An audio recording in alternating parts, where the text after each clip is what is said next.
Hi everyone, am I visible? So hi everyone, my name is Akshansh and आज हम करने वाले हैं MTP2 जो इंस्टीट्यूट ने निकाली है नवंबर 22 अटैम्प्ट के लिए। ठीक है, ज़्यादा डिफिकल्ट नहीं है, बहुत ही आसान है। ऑल्दो देखी तो नहीं है लेकिन ऊपर से एक जस्ट ओवरव्यू लिया था क्योंकि आज स्पेशल पिक सेशन लिया था तो उससे पता चल गया था कि MTP में इतना दम नहीं है। ठीक है, जिसने सही से पढ़ा है उसको MTP RTP चाहे कुछ भी दे दो आप, आसान ही लगने वाला है और ट्रस्ट में आसान है काफ़ी।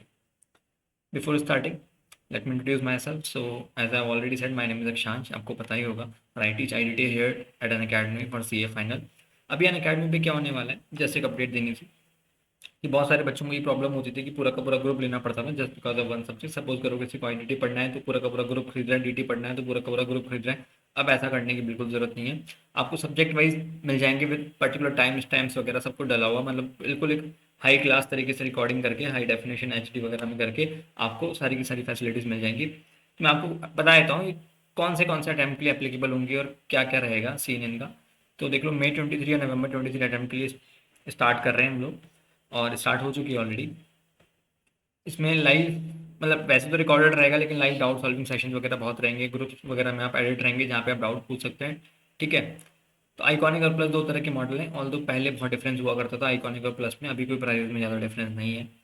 तो रिकॉर्डिंग वगैरह आपको दोनों में अवेलेबल रहेंगी। इवेल्युएटेड टेस्ट सीरीज की अकेडमी मतलब हम लोग नहीं करेंगे, but yes evaluated test series भी आपको मिल जाएंगी जिसमें आपकी कॉपी कोई चेक करके आपको बता देगा कोई प्रोफेशनल इंसान कि आपको क्या इंप्रूव करना है, क्या क्या आपकी कमियां हैं। प्रिंटेड बुक्स आपको बुक्स मिल जाएंगी आइकॉनिक के अंदर और डिस्कॉर्ड डाउट सॉल्विंग। ठीक है, बहुत सारी फैसिलिटीज आपको आइकॉनिक में मिल जाएंगी। अगर अपन बात करें आईडीटी की तो मैं आईडीटी आपको फुल कोर्स मैक्सिमम 120 आवर्स में करवा दूंगा। इसमें मैं ICAI का आया हुआ एक एक question each and everything I will be covering it, सब कुछ मैं क्लास में कवर कर लूँगा 120 आवर्स के अंदर। ठीक है, और अगर अपन प्राइस की बात करें तो फॉर एग्जांपल हम जैसे 6 मंथ का सब्सक्रिप्शन लेते हैं 12 मंथ का, अगर अपन से 6 मंथ के सब्सक्रिप्शन की बात पे आते हैं तो 8500 प्राइस है इसका। और आपको कोड पता ही है मेरा AKG10 कोड है, आप कोड लगाएंगे तो आपको डिस्काउंट भी मिल जाएगा इस पर। ठीक है, तो आप ये यूज़ कर सकते हैं। अभी 10%, कभी कभी 20% भी ऑफ चलता है, अभी 10% वगैरह चल रहा है तो आप ये कोड लगा के सब्सक्रिप्शन ले सकते हैं आराम से।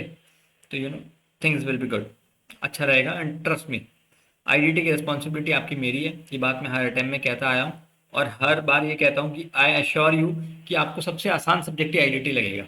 ठीक है, और ये बात भी इस बार भी आप हर बैच के अंदर ये बात प्रूव होती है और आप एक बार पढ़ के देखिए, आपको ये बात समझ में आ जाएगी। बिकॉज अपन टू द पॉइंट पढ़ेंगे, कॉन्सेप्चुअल पढ़ेंगे, एग्जाम ओरिएंटेड पढ़ेंगे। ठीक है, जितना कवर करना चाहिए उतना करेंगे, अननेसेसरी बिल्कुल नहीं डालेंगे। और बिल्कुल ऐसा भी नहीं कि बिल्कुल ही बस अपन ऐसे ही पढ़ रहे हैं कि भाई रट रहे हैं या कुछ, ऐसा नहीं है। वो पूरा कॉन्सेप्चुअल होगा वो चीज़, आप एक एक चीज़ लिंक कर पाएंगे और एग्जाम में किसी भी तरीके से क्वेश्चन घूम के आ सकता है। देखो CA फाइनल में तो अपन सारी चीज़ें एक साथ इस तरीके से पढ़ेंगे। ठीक है, चलिए शुरू करते हैं आज का सेशन MTP2। राइट, आ जाइए इधर। अब MTP2 क्या बोलता है वो ध्यान से सुनिएगा मेरी बात। पहली केस स्टडी लेते हैं। ठीक है, पहली केस स्टडी लेते हैं, शुरू करते हैं। Mister Rakesh took a shop on lease, और इसने लीज पे ली, BMC से लीज पे ली। ठीक है, and started trading of taxable goods only in Mumbai Maharashtra. Shop lease पे ली, ठीक है, और उसके बाद महाराष्ट्र में ट्रेडिंग शुरू कर दी। He procure these taxable goods from Delhi and Calcutta, Delhi and Calcutta से गुड्स प्रोक्योर करता था। He applied for registration on voluntary basis on 2 April, voluntary basis पर रजिस्ट्रेशन लिया इसने। ठीक है, कोई मैंडेटरी रिक्वायरमेंट नहीं थी कि टर्नओवर लिमिट क्रॉस हो गई हो तो रजिस्ट्रेशन लिया है इसने, वॉलंटरी बेसिस पर रजिस्ट्रेशन लिया है। And the registration was granted to him with effect from 9th of April 2021। 9 अप्रैल को इसको रजिस्ट्रेशन मिल गया और अप्लाई किया था 2 अप्रैल को। ठीक है जी, आगे बढ़ते हैं। He owns a duplex house in Virar Mumbai, इसका एक घर भी है विरार मुंबई के अंदर। He stays on the ground floor and has let out the first floor to an employee of, ये कोई बैंक है IDICI बैंक, उनको क्या किया, अपना फर्स्ट फ्लोर क्या किया, लेट आउट कर दिया। और आपको पता होगा रेंटिंग ऑफ इमूवेबल प्रॉपर्टी अगर अदर देन कमर्शियल पर्पज होता है तो वो एग्जाम मान लिया जाता है। The rent for the same is paid by this bank to mister Rakesh, और बैंक क्या कर रहा है, रियम्बर्समेंट भी कर रहा है। कौन, बैंक रियम्बर्समेंट कर रहा है मिस्टर राकेश को, बैंक। ठीक है, the details of the transaction carried out by mister Rakesh during the current financial year is furnished as under. ये डिटेल्स दे रखी हैं आपको कि देखो 2 को रजिस्ट्रेशन के अप्लाई किया, 9 को रजिस्ट्रेशन मिल गया, वो भी वॉलंटरी रजिस्ट्रेशन था, अपनी इच्छा से नहीं। ठीक है, अपनी इच्छा से नहीं मिला। मतलब क्या बोल, सॉरी, अपनी इच्छा से रजिस्ट्रेशन लिया है इन्होंने, कोई कंपलसरी नहीं था। तो ठीक है, आगे बढ़ते हैं।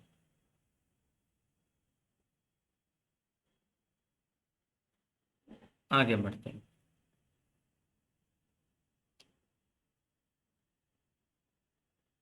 चलिए आगे बढ़ते हैं। तो 1 से 8 अप्रैल तक का ये टर्नओवर था, और 9 अप्रैल से इनका, 9 अप्रैल से लेकर 31 मार्च 2022 तक ये टर्नओवर था। आ जाइए अब। सेल ऑफ टैक्सेबल गुड्स, तो भाई जब से रजिस्ट्रेशन के लिए लायबल हो गए, जब से रजिस्ट्रेशन ले लिया, मतलब जब से इनके हाथ में रजिस्ट्रेशन आ गया, तब से इनको जीएसटी देना पड़ेगा। भले ही वो 10-20 वाली लिमिट क्रॉस हुई हो या नहीं हुई हो, उससे हमें कोई फर्क नहीं पड़ता, क्योंकि इन्होंने खुद वॉलंटरी रजिस्ट्रेशन लिया है। ठीक है। पर 1 से 8 अप्रैल के बीच में कोई रजिस्ट्रेशन, कोई जीएसटी देने की जरूरत ही नहीं है, क्योंकि रजिस्टर्ड ही नहीं थे अपन लोग। सेल ऑफ टैक्सेबल गुड्स, ये टैक्सेबल गुड्स की सेल का अमाउंट है। Legal fees paid to advocate, advocate को फीस दी। एडवोकेट के केस में आपको पता होना चाहिए कि एडवोकेट को जब अपन पैसा देते हैं ना, एडवोकेट को कोई पैसा देते हैं तो वो आरसीएम में टैक्सेबल होता है। ठीक है, आरसीएम में टैक्सेबल होता है, मतलब जो रिसीवर होता है ना, वो ही टैक्स जमा कराता है। पर कब? जब रिसीवर रजिस्टर्ड हो जीएसटी में। कब? प्रीवियस ईयर में। प्रीवियस ईयर में रजिस्टर्ड होना चाहिए, करंट ईयर से मतलब नहीं है। अगर रिसीवर प्रीवियस ईयर में जीएसटी में रजिस्टर्ड है ना, तो आरसीएम में टैक्स जमा कराना पड़ेगा। लेकिन इसमें तो रजिस्ट्रेशन ही करंट ईयर में लिया है, कोई जीएसटी की जरूरत नहीं है, क्योंकि प्रीवियस ईयर में तो रजिस्टर्ड था ही नहीं, एग्जाम्प्ट हो जाएगा ये amount. Purchase of taxable goods, taxable goods purchase कर रहे हैं। Interstate supply receive from unregistered person, interstate supply receive from unregistered person. ठीक है। तो ये इनवर्ट सप्लाईज है 3 और 74 की। Purchase of furniture for use in own office, खुद के ऑफिस में यूज करने के लिए फर्नीचर परचेज किया। Purchase of taxable goods from registered dealer of Delhi, तो टैक्सेबल गुड्स परचेज करे। Lease rent of the shop paid to BMC, तो लीज रेंट पे किया बीएमसी को। ठीक है, अच्छा, लीज रेंट पे किया बीएमसी को। अब आप समझिएगा मेरी बात ध्यान से। लीज रेंट पे किया मतलब गवर्नमेंट से आप सर्विसेज ले रहे हो डायरेक्टली, तो आप आरसीएम लगेगा इस पे।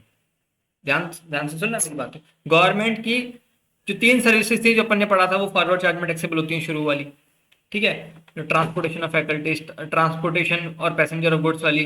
ठीक है, उसके अलावा ये तुम्हारी एयरक्राफ्ट और वेसल वाली, डिपार्टमेंट ऑफ पोस्ट सेल वाली सर्विसेज, वो तो फॉरवर्ड चार्ज में टैक्सेबल होती है। उसके अलावा क्या होती है? रिवर्स चार्ज में टैक्सेबल होती है। तो यहाँ पे जो लीज रेंट की सर्विस थी ना, बीएमसी को रजिस्टर्ड पर्सन है ये, तो आरसीएम में टैक्सेबल हो जाएंगे। 1.2 लाख रुपीज का अमाउंट है। और transportation charges paid to this transporter चीटी, और tax is not payable at the rate 12%, not word लिखा हुआ है यहाँ पे। टैक्स पे नहीं किया 12% की रेट से, इसका मतलब 5% की रेट से टैक्स पे हुआ है, इसका मतलब आप आरसीएम में टैक्स जमा कराओगे, दैट इज 0.1 प्लस 1.5। तो ये तीनों के तीनों अमाउंट आरसीएम में चले जाएंगे, ये तीनों। ठीक है। Interest paid on boring from first bank, तो बैंक से कोई इंटरेस्ट वगैरह लिया है तो आपको पता है वो एग्जाम्पशन में अपन ने देखा था। Interest from loans and advance, ये सब क्या हो जाता है? एग्जाम्प्ट हो जाता है। अक्रूड इंटरेस्ट ऑन एफडी, ये भी बाहर। Rent receive from this bank for its employees. ठीक है, आ जाते हैं। Mister Rakesh went to Calcutta West Bengal for a business meeting in February 2022 and stayed in hotel, ये कोई होटल में रुका हुआ है 1 वीक के लिए, और होटल ने 1 लाख रुपए का बिल बनाया। ठीक है। ठीक है, तो अब ये कहाँ पे गया? कैलकाटा में गया है। और खुद कहाँ पे रजिस्टर्ड है? ये है मुंबई में। ठीक है, और गया है कलकत्ता में। तो सीजीएसटी एसजीएसटी काटा होगा होटल ने, आपको पता है होटल के केस में हमेशा सीजीएसटी एसजीएसटी लगता है। होटल के केस में हमेशा सीजीएसटी एसजीएसटी लगता है, आपको ही पता है। ठीक है। और ये कहाँ पे रहता है? ये रहता मुंबई के अंदर है, और होटल है वेस्ट बंगाल के अंदर।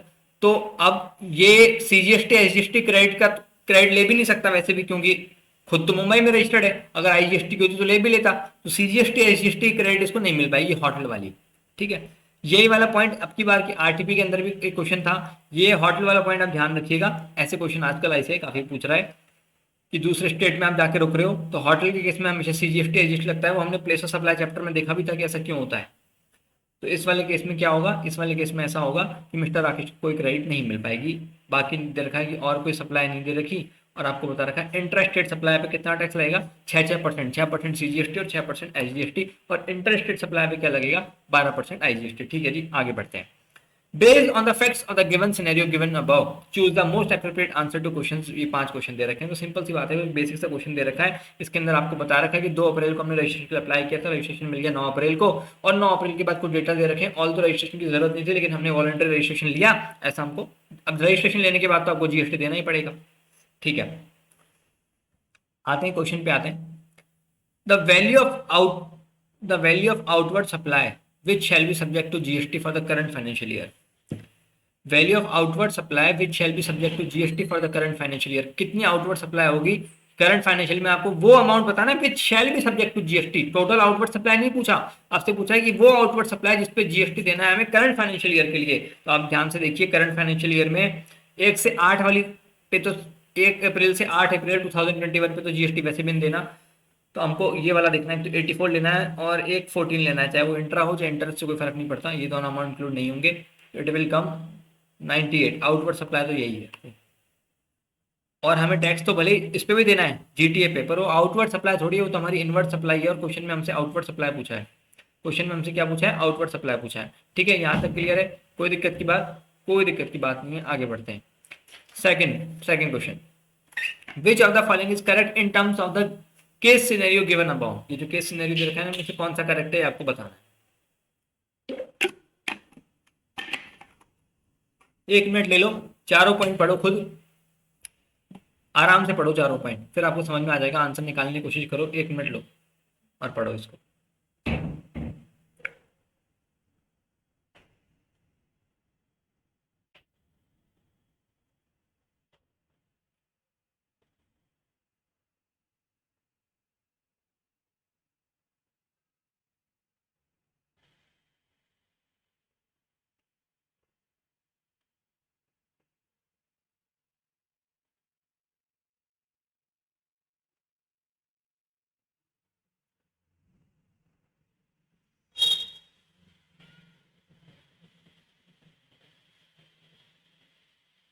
डन, पढ़ लिया, चारों चारों ऑप्शन पढ़ लिया अपन।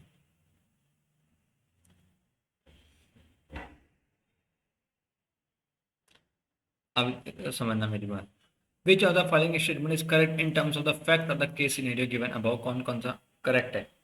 Mister Rakesh can not opt to pay tax in financial year 2022-23 under the composition scheme 10(1) 10(2), कौन सा करेक्ट है आपसे ऐसा पूछा है। और फर्स्ट ऑप्शन बोल रहा है कि कंपोजिशन स्कीम में नहीं आ सकता। क्यों नहीं आ सकता भाई, आ सकता है, प्रीवियस ईयर का टर्नओवर देखना पड़ता है।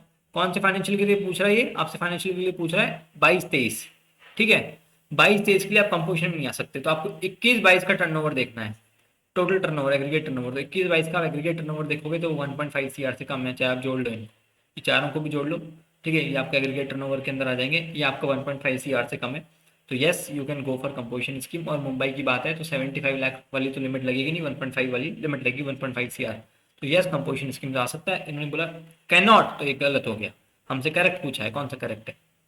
Mr. Rakesh is entitled to take the ITC of inputs held in on stock on 1st April 2021। Registration लिया तो आपको पता होगा, जिस दिन रजिस्ट्रेशन लिया उससे एक दिन पहले तक आप इनपुट्स पे आईटीसी ले सकते हो, मतलब 8 अप्रैल को आईटीसी ले सकते हैं। इन्होंने क्या बोला 1 अप्रैल को, तो ये भी गलत हो गया। Mr. Rakesh shall be liable to pay GST in the reverse charge under section 9(4) of the CGST Act during the current financial year in respect of purchases made from unregistered person। तो यहाँ पे ऐसा दिखता है, देखो, purchase of furniture for use in own office, purchase किया furniture किसी unregistered person से। तो मैंने आपको कहा था ना कि अगर आप कोई अनरजिस्टर्ड पर्सन से सामान खरीदता है, कौन, कोई रजिस्टर्ड पर्सन, तो 9(4) लगता है, लेकिन वो हर सप्लाई में नहीं लगता, कुछ केसेस दे रखे हैं बस उन्हीं में लगता है। तो ये कोई ऐसा केस नहीं दे रखा जो 9(4) में आता हो। ठीक है, वो कोई 9(4) वाला केस नहीं है, तो नहीं, इस पर कोई वो नहीं है, इस पर कोई जीएसटी देने की जरूरत नहीं है। ठीक है, तो ये भी गलत हो गया। Mister Rakesh is entitled to take the ITC of inputs held in stock on 8th अप्रैल, ये सही है। यस, दिस इज करेक्ट, एक दिन पहले आईटीसी क्लेम कर सकता है। ठीक है, आगे बढ़ते हैं। The value of supply on which mister Rakesh is liable to pay GST under reverse charge for the current financial year, वो वैल्यू बताओ जिसपे करंट फाइनेंशियल ईयर में आरसीएम में जीएसटी देना है, आरसीएम में जीएसटी देना है करंट फाइनेंशियल ईयर में। तो आप देखिए मेरी बात ध्यान से, आरसीएम में अपन ने निकाला था ना, एक तो लीज वाला आरसीएम में देना है 1.2, और जीटीए वाला जो अमाउंट है ना, जब तक रजिस्टर्ड नहीं थे तब तक तो क्यों देंगे अपन, समझ रहे हो मेरी बात भाई, जब तक हम रजिस्टर्ड ही नहीं है तो जीटीए पे टैक्स क्यों देंगे। अपन ने देखा था ना कि अगर जीटीए किसी अनरजिस्टर्ड पर्सन को कोई सर्विस देता है तो टैक्स नहीं लगता, एग्जम्पशन मिलती है। तो भाई 8 अप्रैल तक तो हम अनरजिस्टर्ड थे ना, तो ये तो एग्जाम हो गया, इन दोनों पे टैक्स लगेगा आरसीएम में, मतलब 2.7 लाख रुपीज पे। देखते हैं आंसर में क्या है, आंसर शुड बी 1.3 का डी।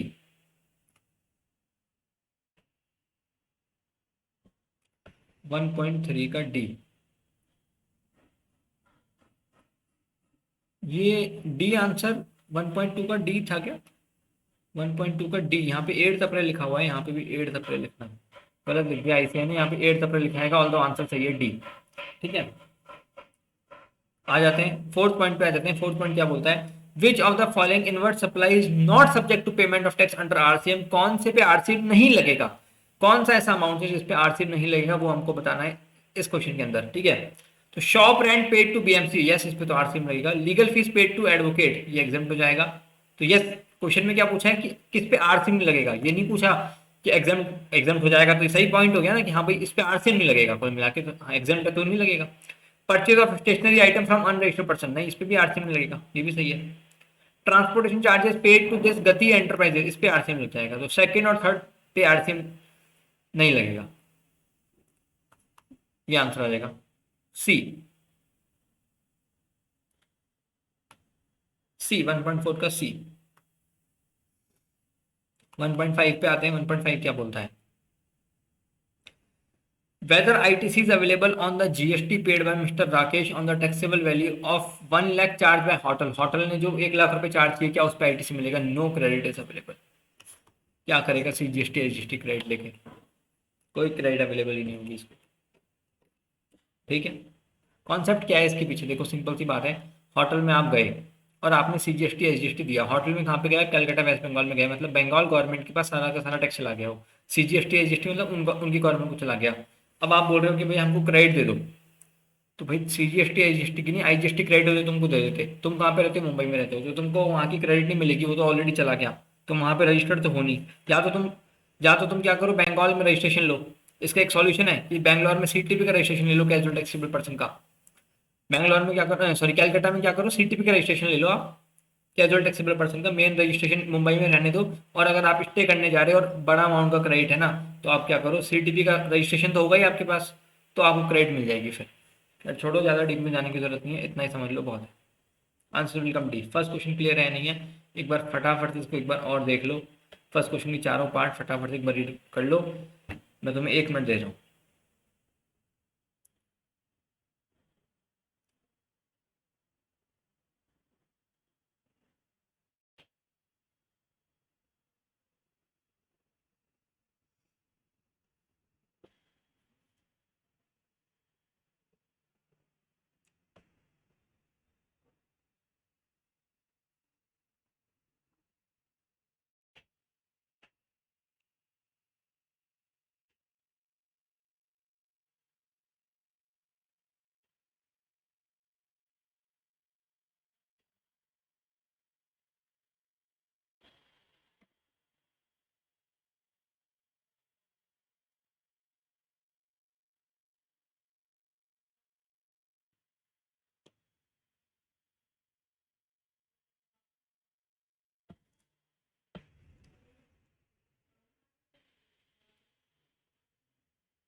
ठीक है,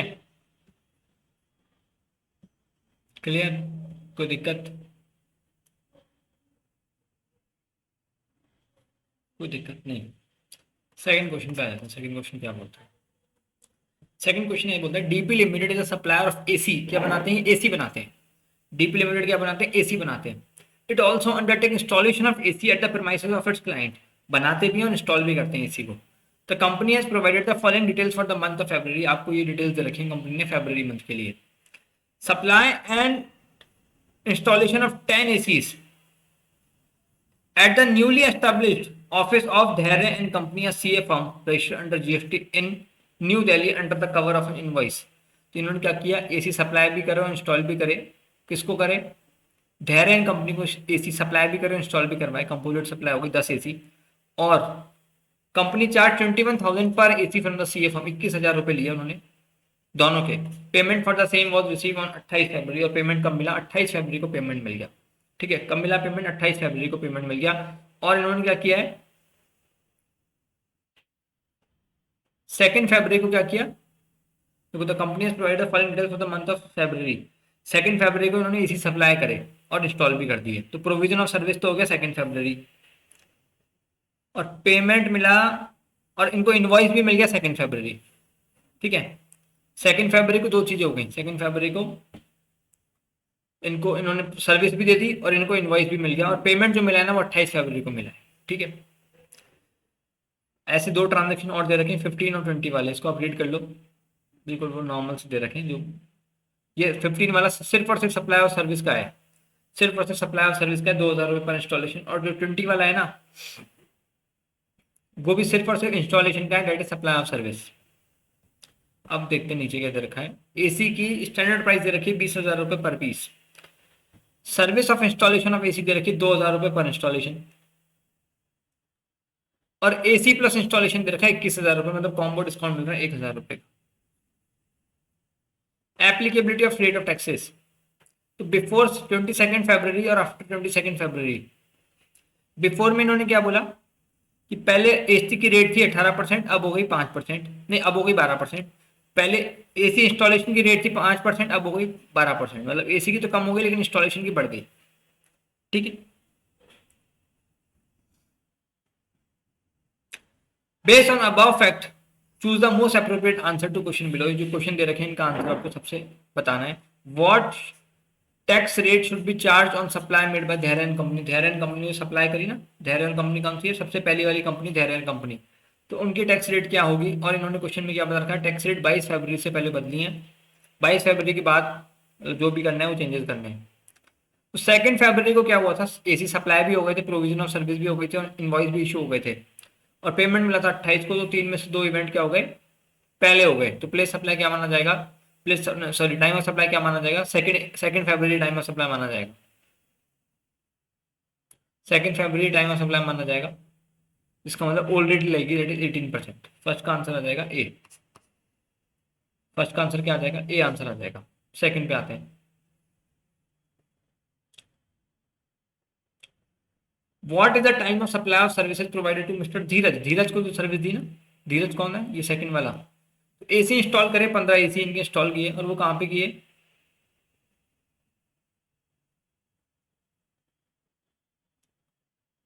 अच्छा चंडीगढ़ के अंदर कोई जगह थी, वहां पे एसी इंस्टॉल करवाया उन्होंने, 2,000 रुपये पर इंस्टॉलेशन की फीस थी। और the company forgot to issue the invoice for service in the February month. Company ने इनवॉइस इशू करना ही भूल गई कंपनी फरवरी मंथ के अंदर। ठीक है, however payment was receive in advance on 13 February.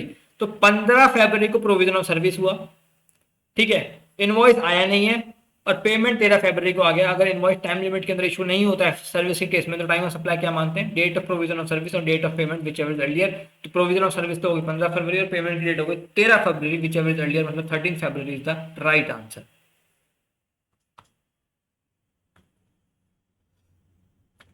Buskin Limited contended that GST should be charged at the rate of 12% since supply is made after change in rate of tax. Baskin बोल रहा है कि rate 12% ही लगाओ। देख लेते हैं, Baskin से अपन को एडवांस मिला 2 लाख रुपए का 20 फरवरी को for the service of installation of AC. AC install हुए 28 फरवरी को और इनवॉइस भी 28 फरवरी को इशू हुआ है। और रेट कब से बदली है, 22 फरवरी से। तो एक इवेंट पहले आ गया एडवांस वाला, बाकी दो इवेंट बाद में है। तो टाइम ऑफ सप्लाई क्या मानेंगे, न्यू रेट मानेंगे।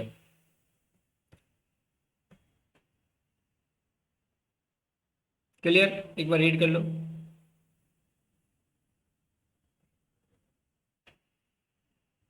ये क्या बता रहा हूँ, कुछ गड़बड़ बता दिए क्या एक्सप्लेन।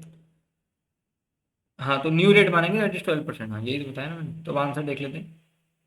तो ये कह रहा है कि नहीं 12% ही रेट लगनी चाहिए, तो हाँ जी 12% ही रेट लगेगी। Advice whether the contention of Bakshi limited is valid as per GST law. तो वैलिड बोल रहा है, नहीं बोल रहा, तो वैलिड ही बोल रहा है बख्शी तो yes since provision of service and issue of invoice after change in rate of new rate is applicable. Fourth point में बोल रहा है कि यस तो बोल रहा है, लेकिन ऐसे बोल रहा है कि provision of service tax rate के बाद में है ना, इसलिए बोला इनवॉइस की रेट से मतलब नहीं है। नहीं भाई, मतलब कैसे नहीं है, तीन में से दो इवेंट बाद में देखने, इनवॉइस भी बाद में इशू हो रहा है, तो मतलब तो है ही। 2.3 का आंसर आ जाएगा बी। 2.3 का आंसर आ जाएगा बी। 2.4 पे आते हैं। Since DP Limited is unable to determine the time and value of supply of AC to be followed in Hong Kong, it decided to seek the advance ruling in the given case. आपसे पूछा है कि भैया advance ruling ले सकता है नहीं ले सकता, क्योंकि देखो यहाँ पे एक पॉइंट दे रखा है, one order for supply of 100 AC in Hong Kong has been received by the company. The company is unable to determine the time and value of supply. Company को समझ नहीं आ रहा कि टाइम और वैल्यू ऑफ सप्लाई कैसे निकाले, company को समझ नहीं आ रहा कि टाइम और वैल्यू ऑफ सप्लाई कैसे निकाले. One order for supply of 100 AC Hong Kong has been receive by the company. The company is unable to determine the time and value of supply.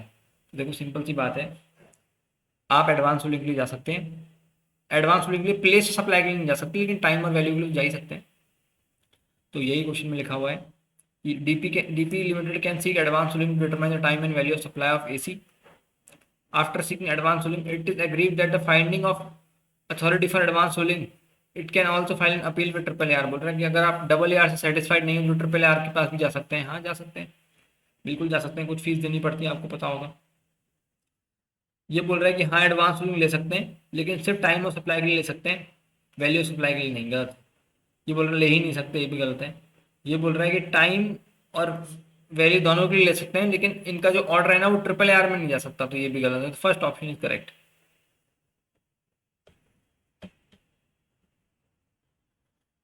Third पे आते हैं. अच्छा चारों के चारों हो गए, ठीक है, चारों के चारों हो गए, राइट. यहाँ तक समझ में आया, कोई दिक्कत किसी को?